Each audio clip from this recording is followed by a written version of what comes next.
அனைவருக்கும் வணக்கம். என்னுடைய இன்னொரு சேனலில் ஏற்கனவே ஊர் 2 பட்டா கூத்தாடி கொண்டாட்டம் அப்படின்ட்டு ஒரு வீடியோவை 3 மாதங்களுக்கு முன்பே வெளியிட்டிருந்தேன். தாவேகா தோன்றிய வரலாறு எப்படி அப்படின்ட்டு. வழக்கம் போல் பொய்யும் புரட்டுகளுக்கு தான் மக்கள் ஆதரவு கொடுப்பாங்க, சேனலை விரும்பி பார்ப்பாங்க. பல நியூஸ் சேனல்கள் அனைத்துமே புழுகு மாதிரி கூட்டமாக இருக்கிறதுனால, அதுலேயே பழகிட்டதுனால, நம்மை போன்றவர்கள் உண்மையை கண்டறிந்து சொல்லும்போது அது பெரிதாக ரீச் ஆகிறது கிடையாது. இப்போ மறுபடியும் ஒரு முயற்சி, இதுவும் ரீச் ஆகுதா என்னன்ட்டு பார்ப்போம்.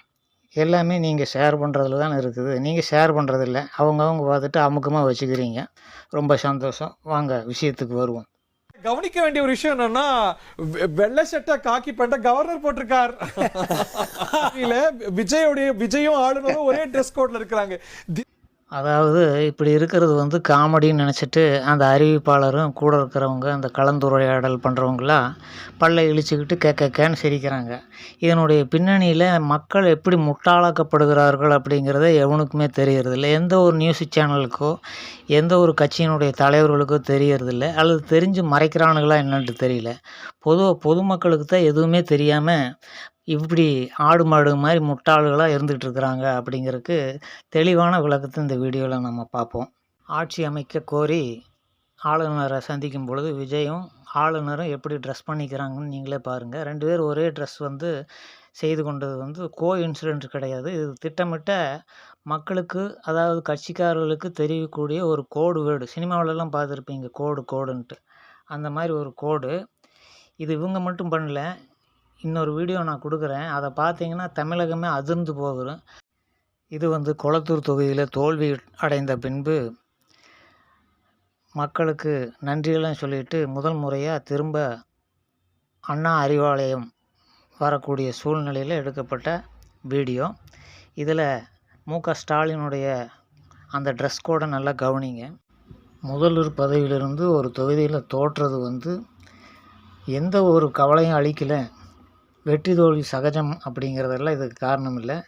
வெற்றி பெற்றது ஸ்டாலின் தான் அப்படிங்கிறது ஸ்டாலினுக்கு தெரியும். அதனால் முகத்தில் எந்த ஒரு கவலையும் நம்ம பார்க்க முடியாது. கூட இருக்கவங்க தான் அறியாமையில் குலுங்கி அழுதுட்டுருக்குறாங்க. அதை கூட அழுகாதேன்னு ஸ்டாலின் சொல்கிற காட்சியெல்லாம் வந்தது. இப்போ இந்த ட்ரெஸ் கோடை பாருங்கள்.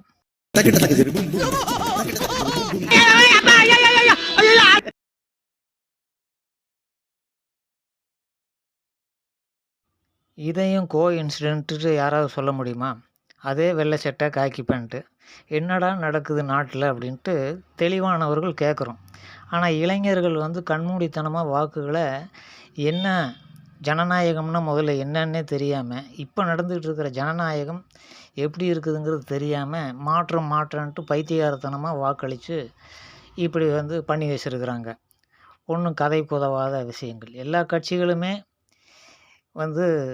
மற்றவர்களை குறை சொல்லி வயிற்று பிழப்புக்காக நடத்தக்கூடிய ஒரு சூழ்நிலை மாதிரி தான் நம்ம பார்வையில் தென்படுது. தொடர்ந்து பல ஆண்டுகள் ஆட்சி கட்டிலில் அமர்ந்து தூங்கி கொண்டிருந்த திராவிட முன்னேற்ற கழகத்துக்கு எம்ஜிஆர் 10 வருடம் ரெஸ்ட் கொடுத்து பெரிய இடைவெளி உண்டாக்கி, அதற்கு பிறகு எம்ஜிஆருக்கு பிறகு ஜெயலலிதா ஆண்டு, அதற்கு பிறகு அந்த காலத்தில் 5 ஆண்டு, அப்படி மாறி கடைசியாக 10 ஆண்டுகள் தொடர்ந்து வீட்டுக்கு அனுப்பின ஒரு மனநோயே உருவாக்கக்கூடிய அளவுக்கு அந்த 20 ஆண்டுகள் கேப்பு தொடர்ந்து 10 ஆண்டுங்கிறது மிகப்பெரிய ஒரு சிரமத்தை கொடுக்கக்கூடியது. விஜயகாந்த் திமுக அபிமானி. அப்படி இருக்கும்போது திமுகவை எதிர்த்து கட்சி ஆரம்பிக்க வேண்டிய ஒரு இதே தேவையில்லை.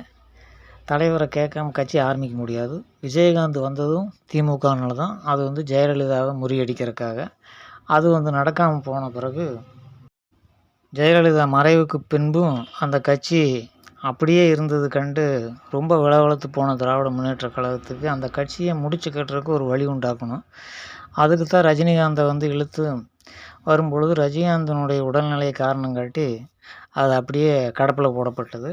ரஜினிகாந்த் அரசியலுக்கு வராமல் இருக்கிறதுக்கு காரணம் கலாநிதி மாறன் அப்படிங்கிறத தெளிவாக தெரிஞ்சுக்குங்க. அந்த படத்தில் நடிக்க போகும்போது அறிவுரை சொல்லி, நீங்கள் ஒழுக்கமாக இருந்தால் பத்தாது, கட்சியில் இருக்கிறவனுங்க, அமைச்சருங்க, அதிகாரிக, கீழே இருக்கிற பஞ்சாயத்து இருக்கிற சின்ன சின்ன ஒரு பியூன் முதற்கொண்டு ஒழுக்கமாக இருப்பானுங்கன்ட்டு எதிர்பார்க்க முடியாது. அரசியல்னால் இப்படித்தான் இருக்குன்னு சொல்லி பயமுறுத்தி 2வது வந்து வாக்குகள் எல்லாம் வந்து 2 கட்சியும் பலமாக இருக்கிறதுனால நீங்கள் வந்தீங்கன்னா ஓட்டு பிரிஞ்சு எங்களுக்கு தான் வந்து பிரச்சனை உண்டாகும்னு சொல்லி அறிவுரை சொல்லி ரஜினிகாந்த் அரசியலுக்கு வராமல் தடுக்கப்பட்டது.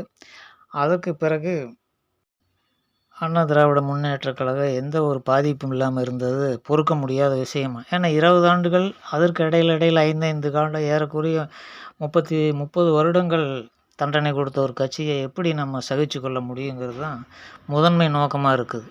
அப்போ வந்து கமலஹாசன் இந்த பெரியாரிஸ்ட்டுங்கிற போர்வையில் திராவிட முன்னேற்றக் கழகத்திற்கு அடிவருடியாக ஆனதற்கு காரணம் இந்த தசாவதார படத்தினுடைய பிரச்சனை. ஜெயலலிதா அந்த காலகட்டத்தில் தோன்றதுனால திராவிட முன்னேற்றக் கழகத்துக்கு ஆதரவு தெரிவித்து தனியாக ஒரு கட்சி திராவிட முன்னேற்றக் கழகத்தை எதிர்க்கிற மாதிரி ஒரு நாடகத்தை ஆடி வாக்குகள் எவ்வளோ வருதுன்ட்டு டெஸ்ட்டு தான் 2 பேர் கூட்டு களவாணிகள் அப்படிங்கிற மாதிரி செஞ்சு கமலஹாசனுக்கு ஒரு மரியாதை இல்லைங்கும்போது தான் ரஜினிகாந்தையும் வந்து கமலஹாசனுக்கு இப்படி ஆகிப்போச்சு, நல்ல வேளை நீங்கள் வராமல் இருந்தது நல்லதாக போச்சுன்னு சொல்லி அதுக்கு பிறகு வயதானவர்களுடைய வாக்குகள் எந்த பிரச்சனையும் இல்லை, இளைய தலைமுறையினுடைய வாக்குகளை நம்ம கவரணும்னா அதுக்கு ஒரு மாஸ் வேணும்னு தான் விஜயை கொண்டு வந்தது.